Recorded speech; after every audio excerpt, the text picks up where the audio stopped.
Welcome back, everybody. I'm excited to have Laurel Short with me today. Laurel, how is your Wednesday going? It's going well. I'm excited to be here. Thank you so much for the invitation to come on your podcast.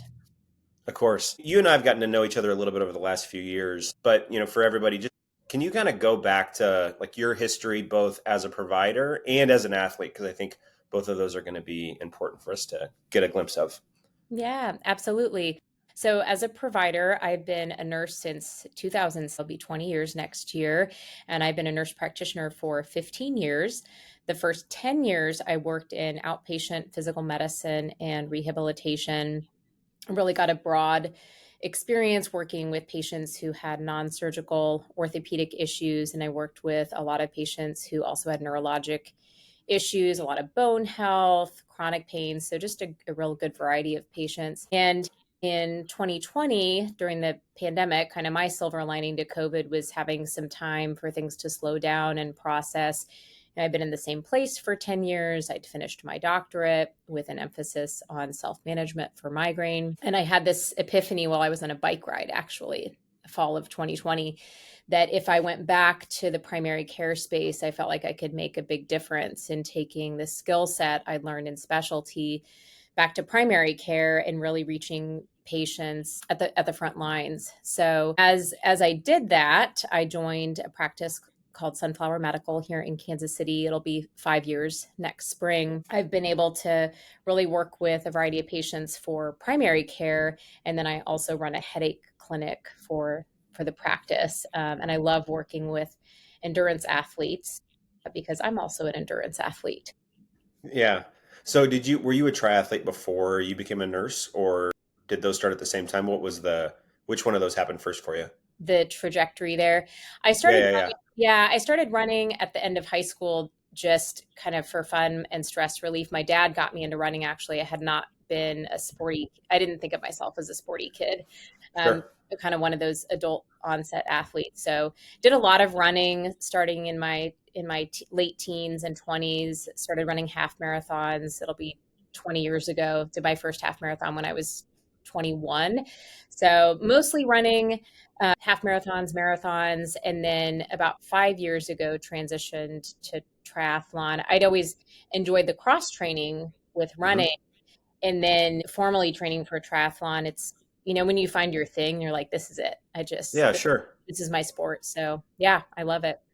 Cool. So what is your current like kind of role in working with patients? Just anybody that's going to come and see you as a patient, what does that look like at this point as a primary care provider? Yeah. So I'm very fortunate being with a private practice. We have a lot of autonomy of how we run our clinic and different variety of ways that patients can find us. So often it might be a patient looking for a primary care clinician, and they can look at our website or call and schedule with the provider that they feel like is going to be a good fit for them. And then specifically because of my kind of unique background that I worked in physiatry for 10 years and being part of the athletic community, I'll get quite a few referrals from physical therapists in our community, dietitians, even therapists, and word of mouth, really, because people ask, like, who do you see for providers? And so patients, a lot of times through those referrals or word of mouth, will schedule for an established care, or Yeah. possibly, how you and I have worked together, you might be seeing a patient that's come to you for an injury and you identify that they don't have a primary care clinician. Yeah, which is, I mean, that's a really common thing for me. We were chatting about that before. Where a lot of the patients that I see, especially if maybe they're in their 20s and even 30s, they might not have a primary care provider. Sometimes they'll reach out and ask because they feel like they need to get one. And you're the name I tend to send people because I know that you work with endurance athletes. And I think one of the complaints that I will hear a lot, and this isn't just for primary care, this is for any kind of if a runner or a triathlete is going to go see any provider, they feel like they don't maybe understand either their personality or their choices in life, Yeah, and so maybe they feel a bit judged when they go into a doctor's office. yeah, yeah, yeah. I think that's part of it for some people is they feel like, is the clinician going to tell me that I shouldn't be doing these things, is not good for my body, or Yeah, to your point, just kind of not understand me, or possibly feeling like, why do I need to go to a doctor's office or see a Yeah. nurse practitioner, because I'm totally healthy, I know how to take care of myself, etc. Yeah. So let's go, if we go into two different scenarios. If someone is just going to come and see you, if an endurance athlete comes and sees you and maybe they're not dealing with a current problem or they don't realize they have a problem because sometimes maybe they have some things that is not normal that they feel is normal. What are some of the things that you are going to look for specifically endurance athletes that aren't coming to you with any specific complaint?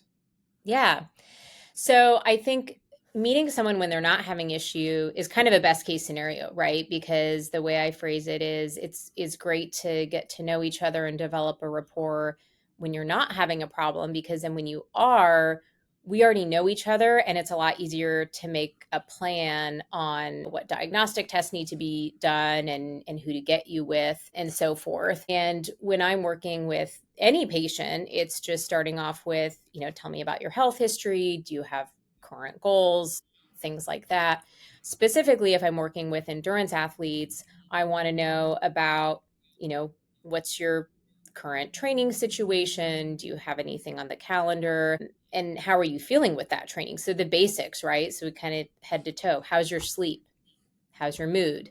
How's your energy level, both in your training sessions and outside your training sessions? How's your nutrition? Because to your point, if someone's not sleeping well or they're having some even subtle GI symptoms, they might not be making the connection that also could be related to their training load. And we want to catch things early. That's the whole goal of preventive care. Yeah. And so, what are those common clinical patterns that you see when that athlete schedules with you? If you had to pick maybe your top three or four, what are the big things that, again, if we're dealing with that person that it's not right in front of them that they have an issue, what are the big problems that you see in endurance sports, or sorry, in endurance athletes? Yeah. One of the things that I tend to see is this concept of not recognizing what I would call stress on the body is stress on the body. And that means that even if you have positive stress in your life, that's also something we want to take into consideration. You have a lot going on with your job. You just moved. You have something going on in your personal life. And we need to take that into account along with the physical training load that you have. So Mhm. helping clients kind of understand that, helping them get in tune with what are some of the early signs, what we might call like warning signs or subtle signs that you're on maybe the edge of overtraining, or that could be clues that we need to adjust training or adjust your nutrition needs to meet your training, things like that. Underfueling, which I know is something that you've talked about on your podcast. You've Yeah. had Rebecca McConville come on and talk about REDS. And that is a whole conversation that goes under recognized among clinicians as well, right? Mhm. But with patients, that's something that we emphasize a lot as we're getting to know each other is your fueling meeting your training needs, and are you setting yourself up for success with all your self-management outside of training? Yeah, sure. How's that conversation go for you as a provider? You mentioned Becca's name. So, I feel like my role when assessing a patient's nutrition is a screener. Mhm. So it's to ask questions and maybe if we feel like there might be either something that they can improve or it's directly linked to why they're seeing me, which is often for an injury, but then it's to get them to a dietitian. How do you go about having that conversation around that topic? Because it can be either something they don't realize they need to have, like, do you actually have to talk about this? Or maybe it's a little personal to them and they don't really want to share Yeah. to their approach to fueling. Yeah. Yeah, I totally agree. It can be a very sensitive topic. And at any age, whether it's a younger patient or it could be a middle aged person that maybe struggled with disordered eating in their younger years. And it's still a more challenging topic. So even before we start the conversation about nutrition and getting into that, is kind of expanding and looking for any possible signs that nutrition could be part of a piece of the puzzle, right? That's Hmm. affecting them. So we already mentioned, sleep disturbance, GI symptoms, frequent headaches, fatigue, not responding to training load as they would expect, especially with women. Losing their period is should be a pretty big red flag sign, but even irregular cycles and even pelvic floor symptoms. I had a patient somewhat recently who's a runner who came in specifically because of some bladder and urinary symptoms. And she was shocked when I told her I thought it was most likely related to underfueling. So, again, some of these things that patients aren't going to necessarily put with nutrition, but that often Hmm. are. So I'll kind of screen and have a conversation for any of those warning symptoms, usually before having the nutrition conversation. But certainly even if they're not bringing up concerning symptoms, I really want to assess nutrition as part of the conversation. So Yeah. then moving into, okay, we've kind of looked for those warning lights or symptoms that could be related to nutrition. And then when we get into that conversation with nutrition, I'm sure you do this with clients as well. I'm really cautious, or maybe cautious isn't the right word, but just mindful of kind of the language that I use. So using language like nourishment, fueling, kind of using those kinds of words versus using the word diet, because diet can kind of, for most people, think like, well, I'm on a diet, or maybe I'm restricting myself. So I try to avoid using that word as much. But I'll often start open ended. And with any topic, I think it's good to try to start open ended of saying, tell me a little bit about your day to day nutrition. How do you feel yourself? And so, kind of starting there and seeing where the conversation goes. And then I often will also ask about how they feel their relationship with food is. Hmm. Would you say that kind of aligns with how you have those conversations? Yeah, and I stole all those questions from Becca. So those are all on my patient paperwork too. So, what's a typical day of fueling like for you? What's your relationship with food? How do you progress your nutrition as you progress your training? Like those are Yeah. kind of the three stock ones that I've all stolen from Becca. And it is interesting because I think, especially as a younger clinician personally, like those yes no questions are so much easier to ask. Yeah. And so, as opposed to trying to get the person to maybe share a little bit more Mm. and see kind of where the conversation goes, which Yeah. depending on how you work with patients, I think a lot of times your schedule's packed. You got other stuff you got to get to. I think we asking those questions is more helpful than maybe just going through like a checklist. Yeah. Yeah, I totally agree. And I Yeah. often find once I start the conversation, a lot of athletes want to have the conversation. And it's like, no one's ever asked me about this. Yeah. And that could even be non athletic patients too. I think, especially kind of diving into like, tell me about your relationship with food, et Yeah. cetera. I know when I started working with my coach, that was part of her intake. It was a written form. And it even said, do you have any history of disordered eating or eating disorder that can share, you'd like me to know about? And I thought, well, that's fantastic that a coach has Hmm. that on their form. And um, sometimes in those cases, starting in a written way may be more comfortable with someone. But I think as a primary care clinician, it it makes complete sense to bring that up as part of an intake. And then, like you said, kind of see where the conversation leads, because it could be a underfueling just accidentally, right? Like not truly not recognizing on how they Hmm. should be fueling themselves. And that gets into, you can take that conversation lots of different ways. Someone who's just really busy, they're skipping breakfast every morning, or they're not having a full lunch. I get folks that ask about intermittent fasting, all these kind of different topics. So it just Yeah. kind of depends on the person, where you take the conversation. Sure. Are there other topics outside of nutrition where you'd mentioned maybe you present the topic and they open up a little bit because they haven't been asked about it? Do you find other areas when working with patients where that happens as well? Yeah. I would say mental health is a Hmm. space where that comes up quite a bit. And I think the good news on that is I'll have especially younger patients who schedule to establish care specifically for mental health. And so I think there's a Hmm. lot less stigma around that than there used to be. And I would say specific to athletes, things like pelvic floor dysfunction, they might Hmm. not bring that up, but once you bring it up, then they feel reassured that, oh, I'm not alone. People have these symptoms and it's something that I can get help with. And even things like GI symptoms. So if someone has chronic constipation, that is a sign to me that maybe we need to work on their nutrition, hydration, and so diving in to that more. Then I guess another example I'd bring up is headache and migraine, since that's one of my subspecialties. Is maybe they've brought it up once or twice to someone and feel like they didn't get listened to, so then they stop Hmm. bringing it up. Yeah, sure. Yeah, absolutely. That's fantastic. Are there certain tests, diagnostic tests outside of the kind of subjective examining, like clinical exam you take your patients through? Are there certain tests that you find yourself ordering often with runners?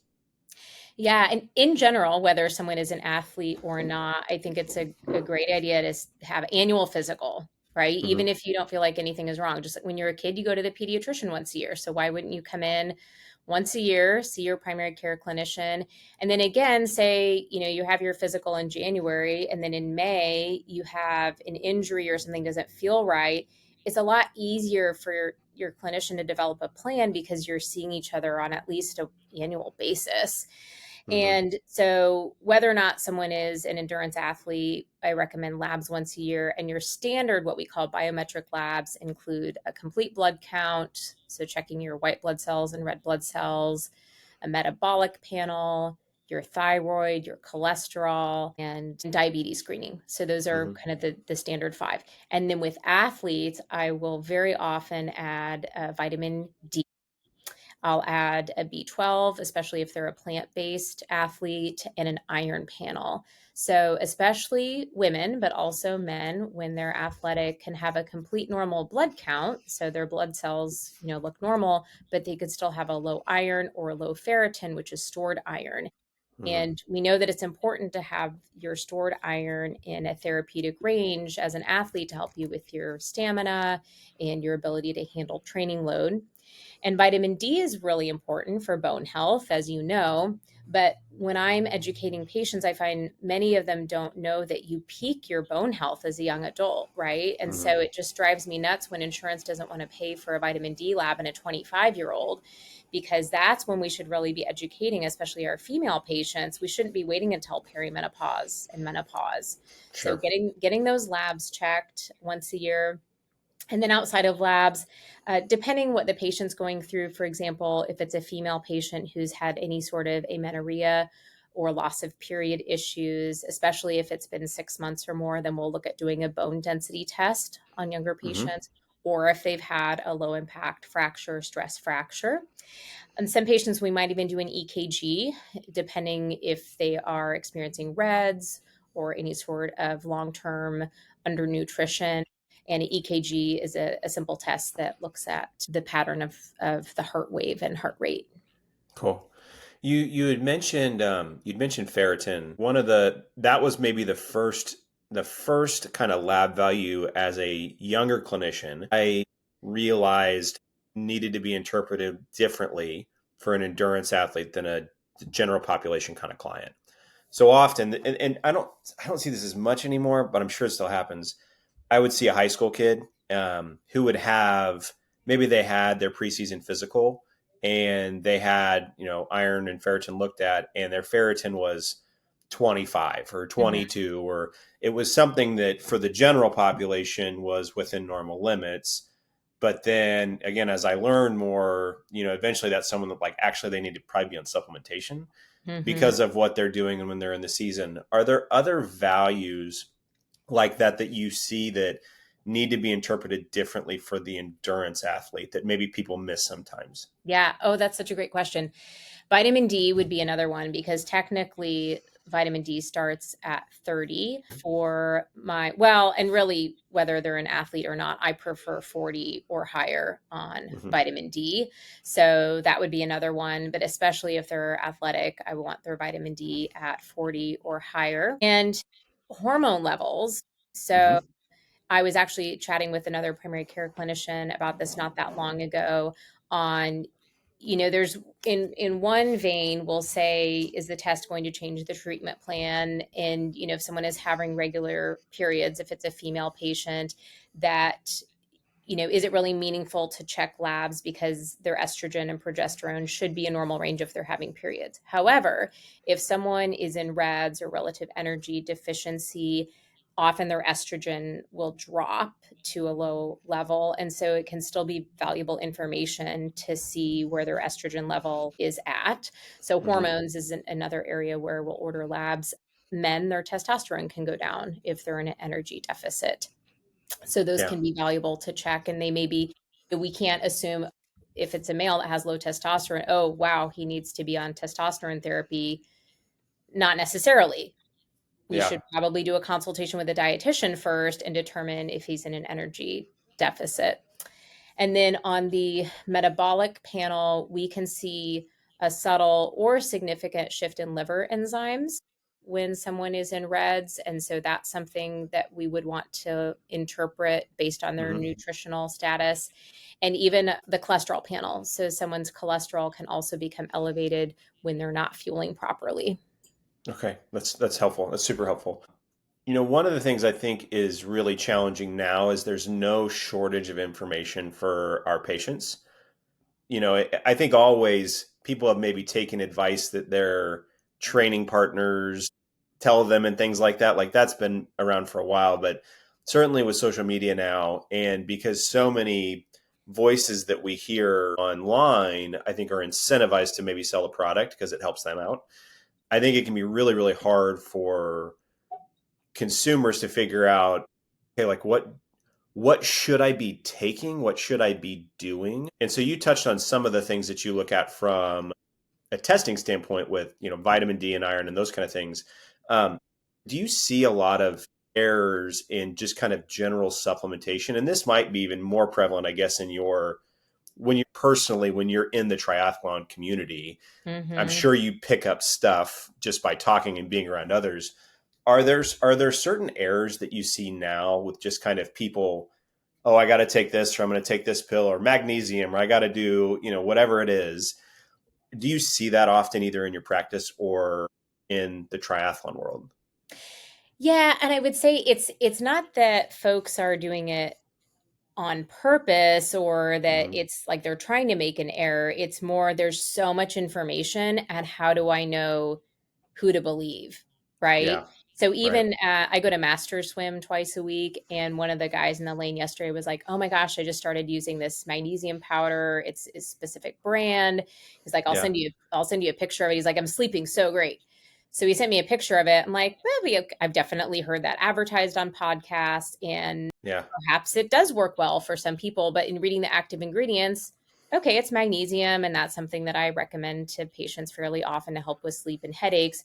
But from an evidence based standpoint, is this expensive powder really that much better than a less expensive magnesium capsule that I could get at my local pharmacy? I don't know. And I think Right. that's a good example of just so much information being overwhelming to athletes and patients of saying, well, what brand of supplement should I take? Or is creatinine really the thing that I should be doing? Or all of these different supplements that you see folks using. And this kind of gets back to the original point of why is it good to have a primary care clinician that you trust, that Right. you could then, and I get portal messages from patients all the time on things like this, and I'm happy to answer them on, is this a safe supplement for you? And if it is, here's some brands I recommend, and here's how to look for quality third party testing on your supplements. And outside of having a clinician that you trust, I think looking at the resource, and is it evidence based? So is it an influencer, or is this a peer reviewed article? Is it coming from the Mayo Clinic or somewhere Right. that's trustworthy? And is it published by the supplement company? So Yeah. is the research published by them? Yeah. I think as a provider, a lot of times the biggest asset that you are to your patient is just someone to make sure that they're not crazy. Like, I have this question, I'm thinking about taking this thing. I just want to make sure I'm not crazy for doing this. Yeah. Like, a lot of it is that, and everybody comes to, there are some people that, like, they're just there to sell you stuff, Hmm. and I think that is one of the hard parts now is there's so many like podcasts, again, influencers, whoever it is that's telling you all of this stuff. But consumers, they're the people that I work with, they're just trying to do the best they can with the information they have. Yeah, Unfortunately, it can be hard to filter all those things. absolutely. And so then you spend money on stuff that you don't need. I mean, Becca and I talk about this with greens powders a lot. It's like, Yeah, do you really need a greens powder, or you could just go get some dried spinach from the store? exactly. You could just throw a Yeah. handful of spinach in your smoothie and it'd probably be just as good. And so my kids are a little bit younger. They're 12 and 9, but even my 12-year-old was like, "Oh yeah, I've seen that advertised with the NFL players on one of the Yeah. greens powders." And I said the same thing to him. I said, "Well, we can just get some spinach and put it in a smoothie." And I Yeah. said, I've tried samples of it. It tastes decent, but it's so expensive. Like, do I really need to be spending that much for some greens powder? Yeah, I find myself, with patients, just we're not searching for like the tip of the spear with Hmm. performance stuff. If you are trying to qualify for the Olympics, like you are the very best of the very best, you're trying to win Kona, you're trying to Yeah. like if you're at that level, maybe some of the specific stuff really matter. But for a majority of people, it's have a plan around nutrition, get good sleep, be sensible in training, have something that you like to do that's not training. Like they're just sensible stuff. Get, ba- But get, it's hard. get back to the basics, right? Yeah. But Yeah. the more is out there and the more influencers we see, then it can be hard. But I think some of that is okay, let's maybe spend a little less time on the social media too. Yeah, sure. When you think about if you had an endurance athlete that say they just graduated college and they're training for triathlon, they're going to do an Ironman every year, maybe they want to do a couple 70.3s, whatever it is, but they are in it for the long game. They want to push themselves, but they want to train and, enjoy life and all those kind of things. Does Are the things that you look for, does that change throughout as they move kind of through different phases of life? And I know this is a really broad question, but like when you're working with a young adult versus someone that maybe they're into their 50s and 60s, as they get into becoming a geriatric athlete, like what are the things that you kind of look for that are the lowest hanging fruit as that primary care provider? So I think on the younger athletes, and even if we think about our high schoolers that come in Hmm. for their sports physicals, right? I think the sports physicals forms have gotten more detailed, which is fantastic. Like they actually ask about how many periods do you have a year and things like that. And of course, the kids and the parents don't always understand why those questions are being asked, but really starting that education at a young age. I love it if I have a 14 or 15-year-old even who identifies Hmm. as an athlete and wants to start learning about how to take care of themselves. And then moving into, say like the early 20s, that's an exciting time of life where you're not only transitioning into full-time work, but you might be moving a little more often or changing jobs. There's just a lot of that positive stress that we already talked about a Hmm. little bit. So helping those individuals understand that, if you do want to do this for the long haul, you don't need to cram it all into the first 5 years you're out of school. Like let's really look at the long game and look about trying to balance things and kind of creating a team. And I think that's a Hmm. great time to get established with a physical therapist and or a dietitian and just kind of building that foundation. So that's really your best case scenario if you're working with a younger patient, I think. Sure. And then as people move, especially I think into older age, there's more information now on trying to stay active as you're older. Are there certain things that you're looking for or trying to emphasize in athletes that are in their 60s, 70s, kind of as they get into older age?